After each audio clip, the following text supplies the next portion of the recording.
It's high time that we wrapped up our spring cleaning series, and because we wanted to go out with a bang, we've decided to tackle one of the most requested areas in my home.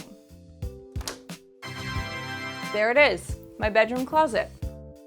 Apparently, many of you seem to face the same problems that I do, according to your comments, when it comes to keeping this particular closet clean and organized. It seems like we have way too much stuff and not enough space, sort of a central theme we've been exploring with spring cleaning. And every time I go into my closet, I feel like it's this really overwhelming experience. So today we're gonna change that. All we need is a laundry basket, a bag for donations, a bag for recycling, a vacuum cleaner, a couple of microfiber cloths, all-purpose cleaner, a step stool, and a mop if your closet has hardwood or tile flooring.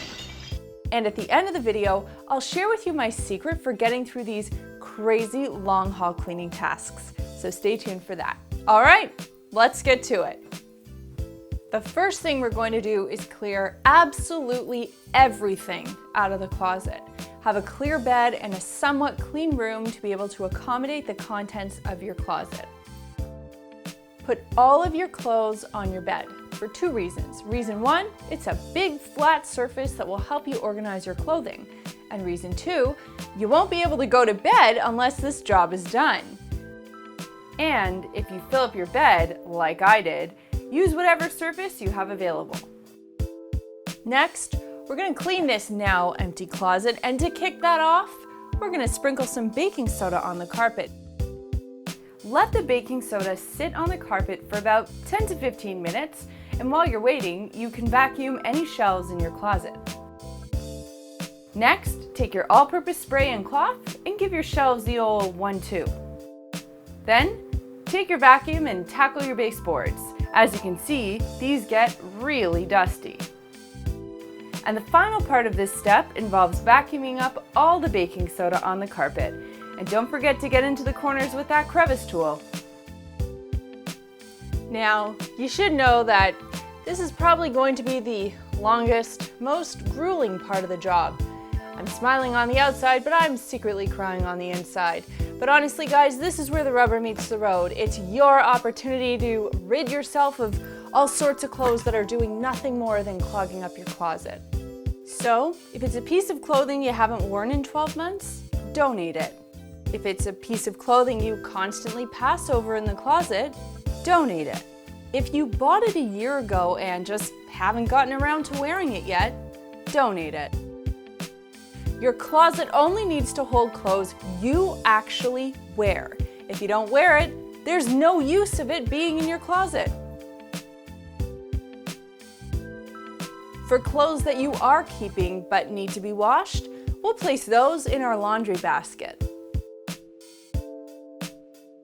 If an item is damaged, soiled, or otherwise ruined beyond repair, consider making it into a rag or some kind of craft, or at the very least, find out how to recycle clothing in your community.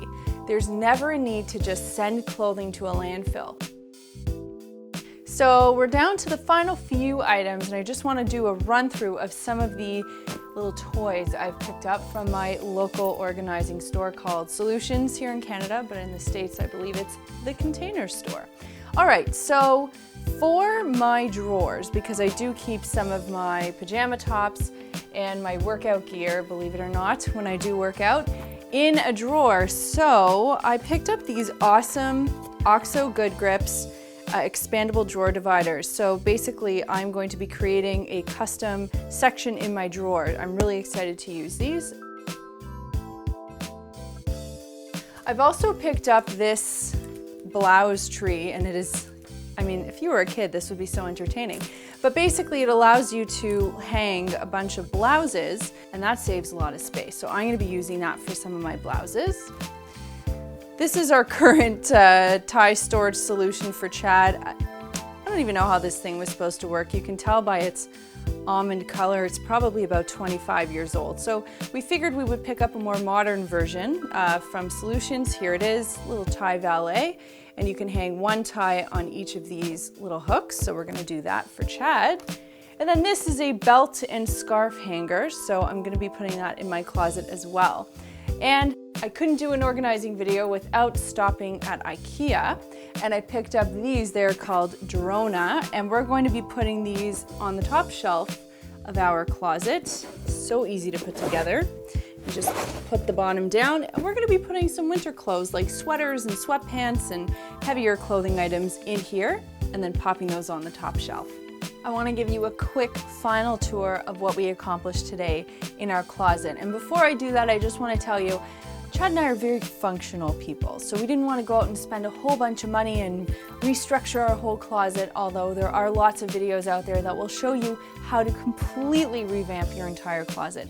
But we kept it easy, simple, and cheap, and here's what we accomplished. We got a few baskets up at the top where we kept our winter items that we are not going to need for the next probably 3 months, knowing Canadian weather. Then we've grouped all of our items together. So Chad has the right side of the closet, I have the left side. We keep like items with like items, so all long sleeve tops and sweaters are together. Chad uses these little pant hangers here to hang all of his pants, which were previously stacked. So he's done that with 4 of them here. Then we've got the tie hanger, again, like items with like items, some jackets, polos, moving on to dress shirts here. And then we've got my area with blouses, long sleeve tops, my new blouse tree, which is pretty nifty, if I may say so myself, long dresses, short dresses, fancy dresses. Please invite me to your next fancy event. Some pants, skirts, jeans, and then of course my scarves and my belts.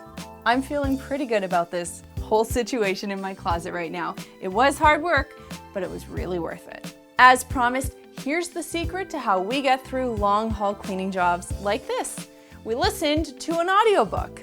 I figure we might as well learn something while working, and honestly, it just helped us get through this rather long task. So because they're awesome, Audible.com is offering the whole Clean My Space community a free audiobook and 30-day trial membership, as well as access to over 150,000 titles. The link to visit is audible.com/cleanmyspace. I'm a sucker for business books, and for this task, we listened to Decisive, How to Make Better Choices in Life and Work by 2 of my favorite authors, Chip Heath and Dan Heath. I've been meaning to read this book for a long time, and I just haven't been able to make it happen, so it was a really great idea to listen to it today, and that's exactly what we did.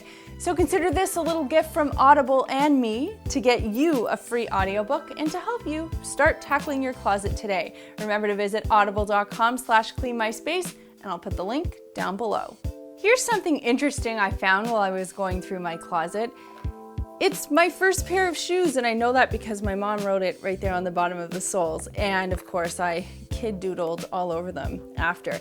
And every time I've moved, I've hung them in my closet some way, somehow. It's been this little sentimental thing that I've done. So I want to know, when you're going through your closet, what little sentimental things have you come across? Why do you hang on to them? And what's the story behind them? Let me know in the comment box down below. You know I love reading your stories. There's a button down there that lets me know you care, so click it if you like this video. Thanks so much for watching, and we'll see you next time.